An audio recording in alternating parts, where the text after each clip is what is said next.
दुर्व्याख्या के विषय से मूर्छित है। हम सब आस्तिकों के घर में मानस है, हम सब आस्तिकों के घर में श्रीमद् भागवत है, हम सब आस्तिकों के घर में, और मैं तो कहता हूं नास्तिकों के घर में भी गीता है। लेकिन आज रात्रि में जाकर कलेजे पे हाथ रख के बताना कि आपने कितनी बार उसे पढ़ा है। जीवन में जितनी बार अपने बैंक अकाउंट को ऊपर से नीचे तक पढ़ा है, उसके 1,00,000 गुना कम भी अगर उसे पढ़ लिया होता तो इस अकाउंट की काउंटिंग की आवश्यकता ही नहीं पड़ती जिसे तुम बैंक अकाउंट समझते हो। एक विधवा महिला कहीं रहती थी भारत में, उसका एक बड़ा मेधावी पुत्र था। उसने बहुत श्रम करके खेती मजदूरी करके उस बच्चे को पढ़ाया। बच्चा बड़ा मेधावी निकला, वो विश्व के दूसरे किसी देश में चला गया काम करने के लिए। उन दिनों फोन थे नहीं, तार थे नहीं। 2-3 महीने में उसकी कोई चिट्ठी आती थी और उसने कहा था, मां चिंता मत करना, मैं तुझे पैसे भेजता रहूंगा, तू आराम से रहना, 3 साल बाद छुट्टी मिलेगी तब आऊंगा। पैसे आए नहीं, विधवा के पैसे खत्म होने लगे, बीमार पड़ गई। बीमारी में भी काम करती थी। 2 साल बीत गए, 2.5 साल बीत गए। आप जैसे किसी सहृदय ने कहा कि मैया तेरा लड़का तो बड़ा नालायक निकला, तुझसे कहकर गया कि पैसे भेजूंगा और तुझे पैसे नहीं भेजता। बोले नहीं भैया नहीं भेजता। बोले कुछ चिट्ठी पत्री, बोले हाँ चिट्ठी भेजता है, उसमें भी कुछ नहीं लिखता, कुछ रंगीन रंगीन से कागज रख के भेज देता है। तो उसने कहा कहां कागज है? वो उसके झोंपड़े में गए तो देखा कि उसने तार से बांधकर बैंक ड्राफ्ट लटका रखे थे। एआई से दुनिया परेशान है और राम कथा में एआई का उल्लेख है। 8,000 वर्ष पहले यह जीवंत हुई भगवान की कहानी। भगवान स्वयं इस पृथ्वी पर पधारे मनुष्य के रूप में सामान्य जीवन जीने के लिए। लेकिन उस कहानी में भी एक उल्लेख है जिसे पढ़ते हुए मुझे एआई याद आती है। खर और दूषण जैसे शक्तिशाली दोनों राक्षस अपनी बहन शूर्पणखा के अपमान का बदला लेने के लिए जब भगवान राम पर हमला करने के लिए गए तो खर के पास जो सेना थी 15,000 की और दूषण के पास जो सेना थी 15,000 की, उन्होंने अपने रोबोट सैनिकों को सॉफ्टवेयर का यह कमांड दिया कि ये 2 छवियां राम की और लक्ष्मण की जहां दिखाई दें सब एक साथ टूट पड़ो। यही कहानी है। और भगवान ने कुछ नहीं किया, उन्होंने केवल एक तीर चलाया, यानी कि एक कमांड दिया। उन्होंने एक कमांड भरा अपने सॉफ्टवेयर में और सामने वाले के सॉफ्टवेयर को हैंग कर दिया। कहानी कहती है कि कुछ देर बाद खर दूषण के प्रत्येक सैनिक का चेहरा राम और लक्ष्मण जैसा हो गया और सब एक दूसरे को मारने लगे और सब मर गए। एक बाण काटी सब माया, भगवान ने एक बाण से सारी माया काट दी।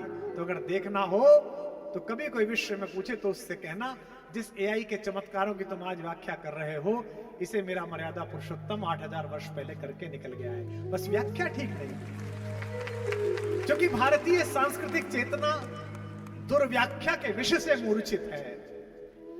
हम सब आस्तिकों के घर में मानस है, हम सब आस्तिकों के घर में श्रीमद् भागवत है, हम सब आस्तिकों के घर में, और मैं तो कहता हूं नास्तिकों के घर में भी गीता है। लेकिन आज रात्रि में जाकर कलेजे पे हाथ रख के बताना कि आपने कितनी बार उसे पढ़ा है।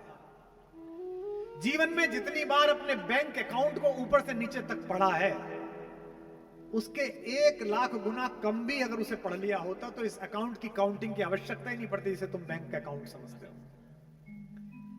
एक विधवा महिला कहीं रहती थी भारत में, उसका एक बड़ा मेधावी पुत्र था। उसने बहुत श्रम करके खेती मजदूरी करके उस बच्चे को पढ़ाया। बच्चा बड़ा मेधावी निकला, वो विश्व के दूसरे किसी देश में चला गया काम करने के लिए। उन दिनों फोन थे नहीं, तार थे नहीं। 2-3 महीने में उसकी कोई चिट्ठी आती थी और उसने कहा था, मां चिंता मत करना, मैं तुझे पैसे भेजता रहूंगा, तू आराम से रहना, 3 साल बाद छुट्टी मिलेगी तब आऊंगा। पैसे आए नहीं, विधवा के पैसे खत्म होने लगे, बीमार पड़ गई। बीमारी में भी काम करती थी। 2 साल बीत गए, 2.5 साल बीत गए। आप जैसे किसी सहृदय ने कहा कि मैया तेरा लड़का तो बड़ा नालायक निकला, तुझसे कहकर गया कि पैसे भेजूंगा और तुझे पैसे नहीं भेजता। बोले नहीं भैया नहीं भेजता। बोले कुछ चिट्ठी पत्री, बोले हाँ चिट्ठी भेजता है, उसमें भी कुछ नहीं लिखता, कुछ रंगीन रंगीन से कागज रख के भेज देता है। तो उसने कहा कहां कागज है? उसके झोंपड़े में गए तो देखा कि उसने तार से बांधकर बैंक ड्राफ्ट लटका रखे थे। इस देश के सनातनियों, तुम्हारे घर में धर्म ग्रंथों के रूप में अरबों करोड़ों रुपए के ड्राफ्ट रखे हुए हैं और तुम उन्हें रंगीन पेपर समझकर, भगवान की मूर्तियां समझकर चुपचाप रखे हो, उनका अध्ययन नहीं करते। मानस के प्रारंभ में भगवान की स्तुति करने के बाद गोस्वामी जी ने कहा कि राम की कहानी कैसी है? सुंदर कर तारी, करके ताली के समान ये क्या करती है? जो कलयुग नामक वृक्ष है, कली विटप, उसके ऊपर बैठे हुए संशय रूपी पक्षी को उड़ा देती है। यानी कि जरा सा भी संशय हो, जरा सा भी कष्ट हो जीवन में, कहीं से इसे खोल के पढ़ लीजिए, आपका संशय दूर हो जाएगा। मृत्यु का हो, व्याधि का हो, नुकसान का हो, यश अपयश का हो। इसीलिए भगवान शंकर ने माता पार्वती को एक कथा सुनाते हुए कहा था कि कलयुग रूपी पेड़ के ऊपर बैठे हुए संशय रूपी पक्षी को भगाने के लिए राम की कहानी ताली के समान है, और अगर इस पेड़ को ही काटना हो तो आदर पूर्वक इस कथा को सुन ले। ये कथा उस कुल्हाड़ी के समान है जो कलयुग के पेड़ को काट देगी।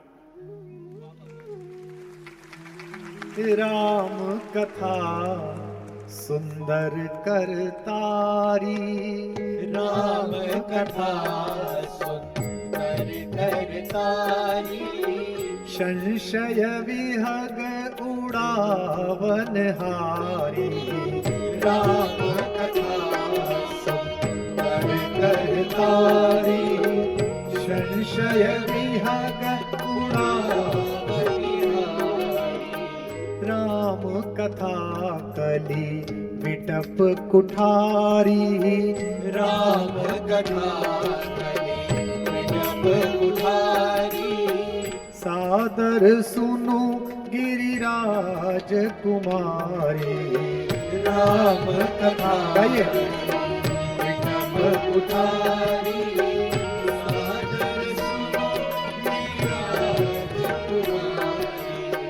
मंगल भवन मंगल हारी, द्रबहु सुदशरथ अजिर बिहारी। मंगल मंगल हारी, प्रभु सुदशरथ अजिर बिहारी। मानवता की खुली आंख के सबसे सुंदर सपने राम। मानवता की खुली आंख के सबसे सुंदर सपने राम।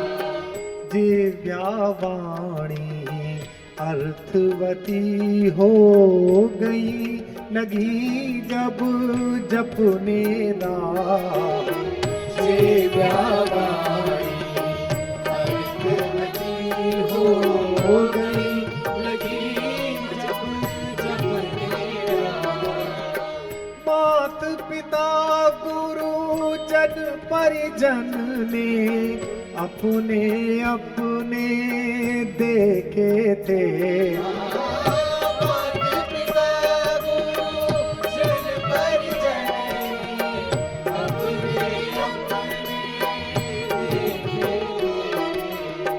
दुनिया भर ने देखे अपने अपने अपने अपने राम। दुनिया भर गाइए। देखे अपने अपने अपने अपने राम। अपने अपने अपने अपने अपने अपने अपने राम। अपने अपने अपने अपने राम। अपने पीछे वालों। अपने अपने अपने अपने अपने अपने अपने अपने राम। मंगल भवन मंगल हारी, प्रभु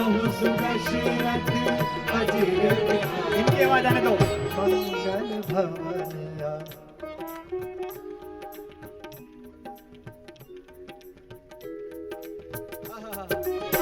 मंगल भवनिया मंगलहारी प्रभु सुदशरथ अजिर कुमारी। इस कहानी में कुछ तो ऐसा संजीवन है जो विश्व में कहीं नहीं है। कितनी भी फेवरेट फिल्म हो 5 बार नहीं देख सकते, 10 बार नहीं देख सकते। कितना भी फेवरेट एपिसोड हो किसी एक बड़े लोकप्रिय सीरियल का, उसको 10 बार नहीं देख सकते। विदेश जाते हो, लंदन जाते हो, अमेरिका जाते हो, तो उसमें सामने आता है ना सॉफ्टवेयर में हिंदी फिल्म है, तो सबसे पहला काम क्या करते हो? देखी फिल्म देखते हो क्या? नहीं देखते।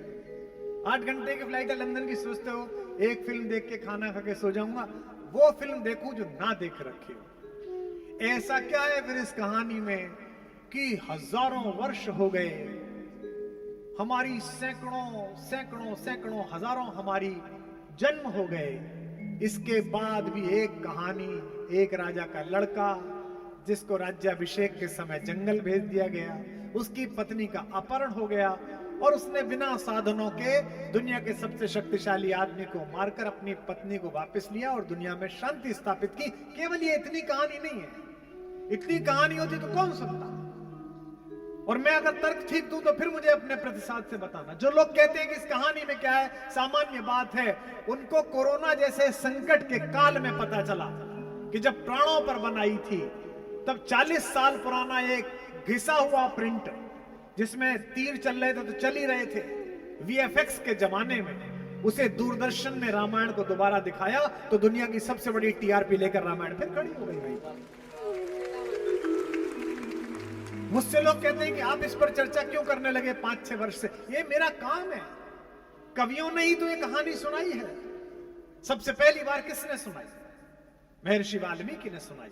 वे आदि कवि हैं, पहले कवि हैं। कविता कल्याणी का जन्म उनके घर में ही हुआ है। सुबह ही सुबह नदी से स्नान करते हुए महर्षि वाल्मीकि ने डाली के ऊपर बैठे हुए क्रंच पक्षियों का जोड़ा देखा। बड़ा सुंदर होता है क्रंच, कभी देखिएगा। मोर और हंस के बीच की चीज होती है। उसका सिर का जो मुकुट है बड़ा सुंदर होता है। वे दोनों प्रेम कर रहे थे और किसी एक वधिक ने तीर मारा और क्रंच पक्षी गिर गई। इस पर उस नर क्रंच पक्षी ने जो विलाप किया, जो कि मुश्किल है। स्त्री का विलाप आपको करुणाभूत कर दे तो समझ में आता है, पुरुष का विलाप आपके मन में कविता का जन्म दे समझ में नहीं आता। लेकिन प्रेम घनीभूत था तो विलाप भी घनीभूत था। उनके मुंह से श्लोक निकला। उस शोक ने श्लोक को पैदा किया, अनुष्टुप छंद का, जो 32 जिसमें अक्षर होते हैं। महर्षि सोचते रहे कि ये मेरे मुंह से क्या चीज निकली। कोई वाक्य तो था नहीं है, इसमें तो तुक मिल रही थी एक के बाद एक। ये क्या चीज थी? 4-5 दिन संशय में बैठे थे। अचानक महर्षि नारद का आगमन हुआ। नारद आप जानते हैं सबसे पुराने पत्रकार, 3 लोगों की लाइव रिपोर्टिंग। अच्छा, वो डरते भी नहीं थे सवाल पूछने में और कहने में। कोई भी इंद्र हो उसके मुंह पे बता देते कि तू गलत कर रहा है, और सारा सब बता देते थे। आज के पत्रकारों को उनसे प्रेरणा लेनी चाहिए। नारद मिल गए। नारद से पूछा महर्षि वाल्मीकि ने कि अच्छा हुआ ब्रह्म ऋषि आप आ गए। अभी 4 दिन पहले ऐसी घटना हुई, मेरा मन बड़ा व्यथित था और मेरे मुंह से ये शब्द निकले, ये क्या है? नारद ने कहा नारायण नारायण, ये तो कविता है, ये तो माता सरस्वती का आपको उपहार है। बोले इससे क्या होगा? बोले दुनिया में ये सदैव जीवंत रहेगी, ये पत्थर से पत्थर हृदय को पिघला देगी, ये लोगों को सतमार्ग पर लाएगी, और भगवान भी जब पृथ्वी पे आएगा अगर उसे कुछ कहना होगा तो कविता के स्वर में कहेगा। और यह सिद्ध हुआ कि द्वापर में जब छोटे ठाकुर आए तो कुरुक्षेत्र के मैदान में खड़े होकर उन्होंने गीता को कविता के रूप में ही पृथ्वी को सौंपा। कविता में ही कहेगा। महर्षि वाल्मीकि ने पूछा कि नारद जी मैं इस कविता का क्या करूं? तो नारद जी ने कहा कि आप इसका प्रयोग जगत के कल्याण के लिए करिए। कैसे? किसी महान चरित्र का वर्णन करिए जिससे प्रेरणा लेकर ये समूची सृष्टि अपने अंतिम समय तक चलती रहे। जब ये काल खत्म हो जाए उसके बाद भी चलती रहे, द्वापर में भी चले, कलयुग में भी चले, और कलयुग के बाद जब सतयुग आए तब भी चले। तो पूछा नारद ने कि ऐसा कौन व्यक्ति है जिस पर मैं ये कविता करूं। तो वाल्मीकि ने कहा कि रे आपके तो पास ही है, बगल में छोरा गांव में ढिंडोरा, आप जब हो अभी इसी समय पर है, कहां पर है? तो उन्होंने कहा कि दशरथ के घर में इक्ष्वाकु वंश में जो पैदा हुआ है वो स्वयं वही है भगवान। इक्ष्वाकु वंश प्रभवो रामो नामः जनः श्रुतः। आपने राम का नाम तो सुना होगा, जनता ने सुना है। वही विग्रहवान धर्म है। इसीलिए गोस्वामी तुलसीदास जी ने गाई ये कविता, इसीलिए महाकवि केशव ने गाई ये कविता, दक्षिण के महाकवि कंबन ने रामचरितमानस को रामायण बनाकर गाया, मेरे बरेली के राधेश्याम जी ने वो रामायण गाई जिसके बिना रामलीला होती ही नहीं है। आपके जो मूल गांव हो अग्रवाल समाज के, जाके देखिए, वहां आज भी रामलीला हमारे पूरे उत्तर भारत में राधेश्याम रामायण से होती है। नाक कटा नकटी हो आई, चेहरा लहू लुहान हुआ, कह दे बहना शूर्पणखा कैसे ये तेरा हाल हुआ, हे राम तुम्हारे कहने पर मैं पंपापुर को जाता हूं, बाली के बेटे अंगद का मैं कान पकड़ कर लाता हूं। ये सारी कविताएं राधेश्याम रामायण की। और उसके बाद अग्रवालों के भरवार में, अग्रवालों के वंश में एक ऐसा महाकवि हुआ, खड़ी बोली का पहला कवि, जिसे ये सौभाग्य मिला कि वो पहला महाकाव्य लिख सके हिंदी का, खड़ी बोली का। आप अपने सम्मान में प्रसन्न हो जाना, मैं आपको सूचना दे रहा हूं, बहुत कम लोगों को पता होगा। यह भी सौभाग्य अग्रवाल समाज को मिला कि हिंदी में रामचरितमानस, शुद्ध हिंदी में राम की कहानी भी एक अग्रवालों के वंशज ने गाई। झांसी चिरगांव के रहने वाले मैथिली शरण गुप्त ने साकेत लिखकर, महाकाव्य लिखकर पहली बार इसका गायन किया। मैथिली शरण गुप्त जी ने लिखा, राम तुम्हारा चरित स्वयं ही काव्य है, कोई कवि बन जाए सहज संभाव्य है। ये तो वो बात है, ये तो वो कहानी है जिसे कोई भी गा देगा तो वो कवि बन जाएगा। और कवि दृष्टा होता है। कवि को भगवान ने ये हुनर दिया है कि वो आगे का देख सकता है। 47 में जब देश आजाद हुआ था, हमारे पास हैजे तक की दवा नहीं थी, हमारे पास ट्यूबरकुलोसिस का टीका नहीं था। पुराने लोग बैठे हैं जिन्होंने सन 50 का दशक देखा। गेहूं हम बाहर से मंगा रहे थे, जिसमें घुल के ही वो ग्रास आ गई थी जो आज भी हमें बर्बाद करती है, फैली हुई है। उस समय देश के महाकवि दिनकर ने 1947 15 अगस्त को जो पंक्ति लिखी, वो आज सिद्ध हो रही है दुनिया के सबसे शक्तिशाली देशों में शुमार भारत की ओर से। दिनकर जी ने लिखा, एक हाथ में कमल, पार्टी वाला नहीं। बहुत सारे लोग खुश हो गए। कमल मतलब जो सत्यम शिवम सुंदरम का प्रतीक है, the truth, the beautiful, the benevolent. आता था ना पहले दूरदर्शन पर लिखा हुआ, सत्यम शिवम सुंदरम, जो मेरे नटराज का प्रतीक है, मेरे शंकर का प्रतीक। पहले दूरदर्शन पर लोग भक्ति भाव के साथ और परिवार के साथ बैठते थे। हम लोग आ रहा है तो पूरा घर कुछ सीखता था, बुनियाद आ रही है तो पूरा कुछ सीखता था, रामायण आ रही है तो पूरा घर कुछ सीखता था। तो वो जो लिखा रहता था वो खुद को जस्टिफाई करता था, सत्यम शिवम और सुंदर। आज तो बैठ जाइए, फूहड़म फुलिशम वलगरम, अब तो सब समाप्त है। तो एक हाथ में कमल, एक में धर्मदीप्त विज्ञान। कैसा विज्ञान? ध्यान से सुनिए, साइंस इनलाइटेड विद स्पिरिचुअलिटी। अन्यथा तो विज्ञान तो उसने भी सीखा था जो जहाज लेकर जिसके चेले घुस गए थे मीनारों में, वो भी विज्ञान का ही व्यक्ति था, उसने भी एमटेक कर रखी थी। जिस चूहे को पकड़ के मारा था अमेरिका ने, आज हमसे लोग कहते हैं ना कि आपने सीमा क्यों पार कर ली, आपने देशों की संप्रभुता को क्यों चुनौती दे दी। ये संप्रभुता, सीमा पार करना, कानून, यूनाइटेड नेशंस, ये सब कमजोरों की डिक्शनरी है, शक्तिशालियों की डिक्शनरी नहीं है। सीमा नहीं बना करती है कागज खिंची लकीरों पर।